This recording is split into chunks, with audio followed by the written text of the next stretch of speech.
يلا بينا نعمل النهارده السجق بطريقه جميله ولذيذه وحلوه. شايفه السجق بتاعي طالع عامل زي مفلفل وجميل ولونه حلو جدا. يلا بينا نخش في الوصفه على طول.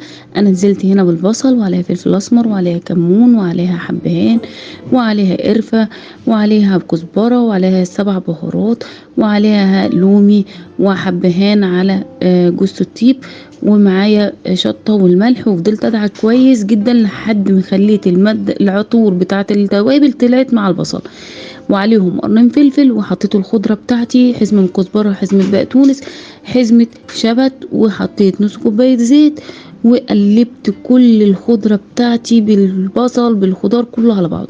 هنا بقى كنت مسبكه حبه طماطم. الطماطم دي انا حطاها غليتها بس.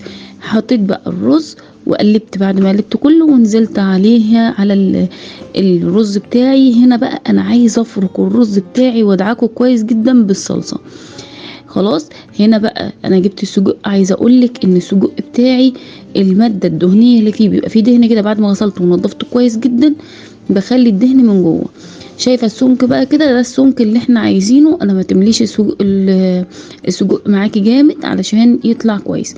هنحط بقى في الشوربه بتاعتنا دي عشان في ناس بتحب تشربها، هنعطرها بكل العطور اللي احنا بنحبها، ورق لوري وحبهان ولومي وكزبره وكباب صيني، كل اللي نفسنا فيه بنحب نعطر بيه الشوربه بتاعتنا بنحطه. هنا هبدأ بقى اظبط الملح بتاعي وهسيبه لمدة بالظبط 10 دقايق ويكون طالع زي الفل ومتفلفل مفيهوش اي حاجة ولا ناقص اي حاجة. تعالوا بقى نحمره ونشوف التحميرة. انا بحب احمره يبقى متحمر كده، يبقى جميل، يبقى لونه ايه مش فاتح كده بيض، لا حمريه وشبعيه من التحمير كده يطلع لونه جميل ذهبي، اللون الذهبي الحلو ده.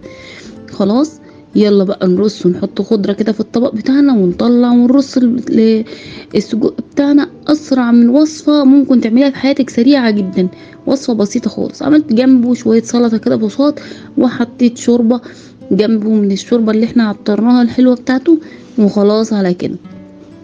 تعالي بقى شوفي السجق بتاعي وشوفي بقى لونه. مش قادرة اقولك، عايزة اقولك ان ريحته وطعمه تخطف العقل. ده لو انتوا شامين الريحة وكنتوا جنبي كنتوا قلتوا لا الوصفة دي لذيذة، مش قادرة اقولك هتعمل ايه. يلا بقى اسيبكم في رعاية الله، بس لايك وشير وسبسكرايب وكومنت حلو جميل منكم، بدعوة حلوة من قلوبكم البيضة.